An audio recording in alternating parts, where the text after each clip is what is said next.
जी श्री योगलता से बोली, सखी योगलते दिन निकल आया है पर तो अभी तक सो रही है। योगलता दिन निकल आया, इसका क्या प्रमाण है? बोली, जब गोदा जी योगलता नाम की सखी को जगाने गई, करे अरे योगलते अभी तक तू सो रही है, सूर्य उदय हो चुका है, दिन निकल आया है, अभी तक सो रही है। तो उस योगलते सखी ने गोदा जी से प्रश्न किया, दिन निकल आया है, इसका क्या प्रमाण है? श्री गोदा जी कहती, तेरे महल के पीछे वाले बाग की बावड़ी में कमल खिल गए हैं और बोले कुमुद मुकलती हो गए हैं, दिन निकलने का क्या यह स्पष्ट प्रमाण नहीं है? गोदा जी ने योगलता सखी से कहा। तो योगलता कहती है, तुम क्या मेरे बाग में जाकर देख कर आई है कि कमल खिल गए हैं और कुमुद मुकलित हो गए हैं, अभी तो धूप भी नहीं निकली है। श्री गोदा महारानी कहती, कमल तो काल पाकर खिल जाते हैं, धूप निकलने के लिए आश्रय में हुए खिले या नियम हुए नहीं रखते हैं, वह तो प्रातः काल होते ही खिल जाते हैं। योगलता कहते, मैं खूब समझती हूँ, तुमने ही उन कमलों को बलात् खिलाया है, विकसित किया है। श्री गोदा जी ने कहा, तेरे बाग की बावड़ी तो राजा की रानी के समान है, वह असूय पस्या है, वह जगत साक्षी सूर्य से भी अपने को छिपाए हुए है, उसके पास मेरा पहुंचना संभव नहीं, वहां पहुंचना मेरी शक्ति की पहुंच के बाहर है।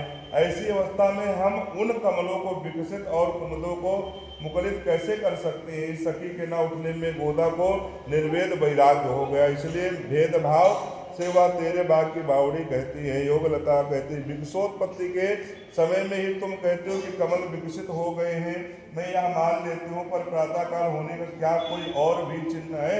श्री गोदा ने उत्तर दिया, जब योगलता जी को श्री गोदा महारानी गोदाम्बा मैया ने कहा कि दिन निकल आया है, तेरी बावड़ी में कमल खिल गए हैं, लेकिन जो योगलता नाम की जो सखी थी उसको विश्वास नहीं हुआ।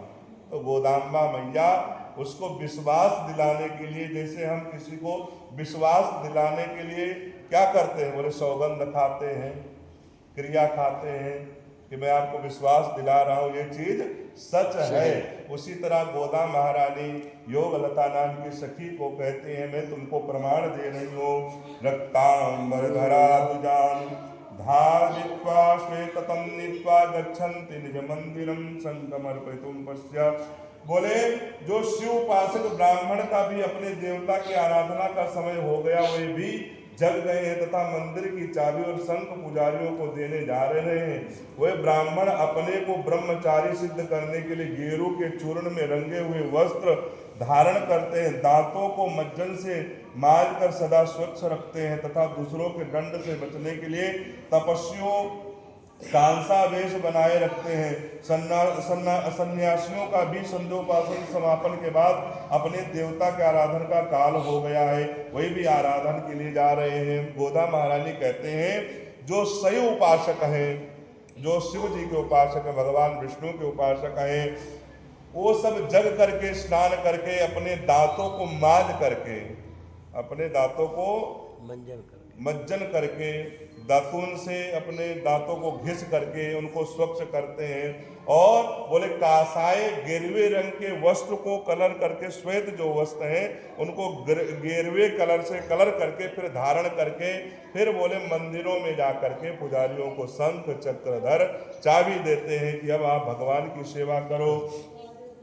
प्रातःकाल होने का यह दूसरा प्रमाण भी जान लो। योगलता ने कहा, मैं इन स्वेच्छाचारियों के कर्म को प्रमाण नहीं मानती हूँ, जिनमें सत्वगुण की प्रधानता नहीं, क्या उनका प्रमाण माना जाता है? प्रमाण तो वेदों का और धर्मज्ञ के पुरुषों का आचरण का होता है। धर्मज्ञा समयः प्रमाणम वेदाश्च। श्री गोदा जी ने कहा, तू धर्मज्ञ है, पर तेरे आचरण को कैसे माना जाए? तस्मान प्रथमम सखी उद्बोधयित्वा मुक्त्वापि किम नो तिष्ठति भामिनी।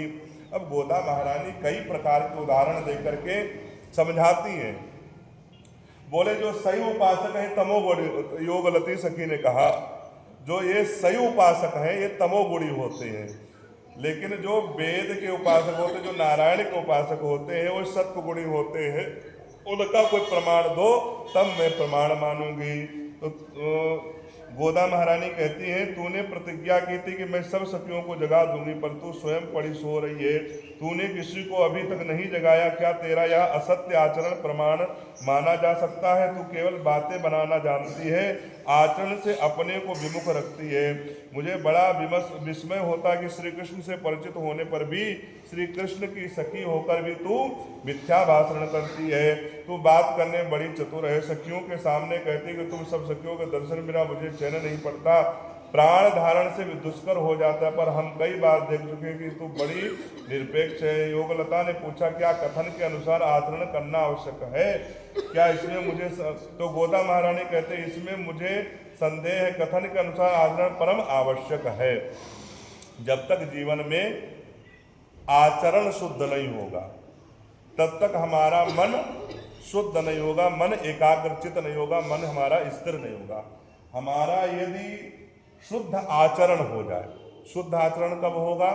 बोले जब हम मंदिर जाएंगे, मंदिर में जाकर के भगवान का चरणामृत लेंगे, तुलसी लेंगे, भगवान के चरण पादुका हमारे सर पर पुजारी लोग पधराएंगे, आचार्य जनों की जाकर की सेवा करेंगे, आचार्य जनों के जाकर के मुखारविंद से हम प्रवचन श्रवण करेंगे, सत्संग श्रवण करेंगे, तब जाकर के हमारा आचरण शुद्ध होगा।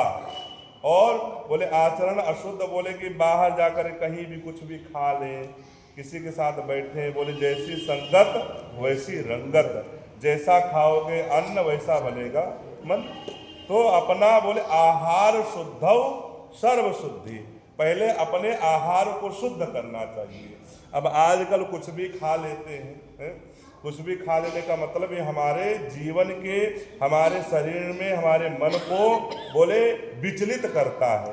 और जब हमारा मन विचलित होगा तो हमारा मन एकाग्र जब तक नहीं होगा तो हमारा मन शुद्ध नहीं होगा, और मन शुद्ध नहीं होगा तो हमारा आचरण शुद्ध नहीं होगा। बोले गोदा रंगनाथ भगवान की जय। पूर्णे लज्जा विहीने भो जिह्वावत सुभाषणी, तेरे बिना हमारे सारे कार्य बिगड़ रहे, अब तो शीघ्र उठकर हमारी हीनता को दूर कर। तू सब प्रकार से पूर्ण है, संपन्न है, तेरा संपर्क पाकर हम भी पूर्ण हो जाएंगे, हम में कोई अभाव न रह जाएगा। लज्जे एक बात कहकर उसके अनुसार आचरण न करने के कारण तुझे लज्जा नहीं आती। तेरे इस निर्लज्जता का व्यवहार हमको अच्छा नहीं लगता है। लज्जाहीन श्री कृष्ण का संग पाकर तू भी निर्लज्ज हो गई है। लज्जाशील श्री राम का संग तूने किया होता तो लज्जा से सारे मर जाते, निर्लज्जता का काम कभी न करती। गोदा महारानी योगलता सखी को बहुत कुछ कहती है कि बोले श्री कृष्ण के साथ रह करके तू भी निर्लज्जता का स्वभाव सीख गई है। तू तो हमसे वादा की थी, वचन हमको दी थी कि मैं सुबह उठ करके जाकर के सभी सखियों को जगाऊंगी, और तू अभी तक सो गई है। अगर तूने श्री राम का संग किया होता तो तेरे अंदर आचरण उनके जैसा आया होता, लेकिन तूने श्री राम का आचरण नहीं किया है। अरे असत्यवादिनी, तेरे मिथ्या भाषण के कारण तेरे ग्राम में कुष्मांड काशी फल नहीं फलता है। बोले तू झूठ बोलती है, तूने जो कहा उस पर तू खरा नहीं उतरती है, बात को ना मानना, मुकर कर जाना, यही तो मिथ्या भाषण है। इसी कारण से जो काशी फल होता, कुष्मांड कद्दू जो होता है, वो तेरे नगर में नहीं फलता है। गोदाम्बा मैया कहती है। तो योगलता ने कहा, तुम क्यों मुझे ताने मार रही हो, अच्छे आक्षेप वचन के बौछार कर रही हो? श्री गोदाम्बा मैया कहती हैं कि तेरी मीठी बोली, मिश्री घुली वाणी सुनने के लिए हम ऐसे आक्षेप वचन कर रही हैं। तेरा कोई भी कितना ही अनादर करे, तिरस्कार करे, तेरे मुख से सदा मधुर वचन ही निकलते हैं। या हम अनेक बार अनुभव कर चुके हैं। यदि किसी का तिरस्कार अनादर करती हुई भी तू बोलती है तो भी तेरी वाणी का माधुर्य कम नहीं होता। तू अद्भुत वाणी के वैभव से युक्त है, तेरी वाणी में बड़ा रस है, उसी के आस्वादन के लिए हम तुझे छेड़ती हैं। तेरी वाणी का विलास श्री हनुमान जी से कम नहीं है।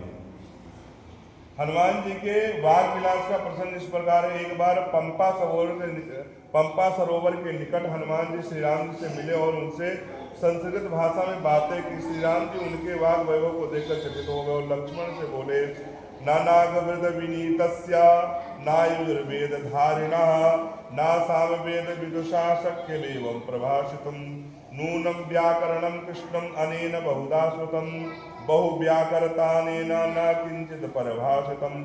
अर्थात ये लक्ष्मण बिना ऋग्वेद यजुर्वेद और सामवेद पढ़े इतना सुंदर भाषण कोई नहीं कर सकता। यह निश्चित है कि इस ब्राह्मण ने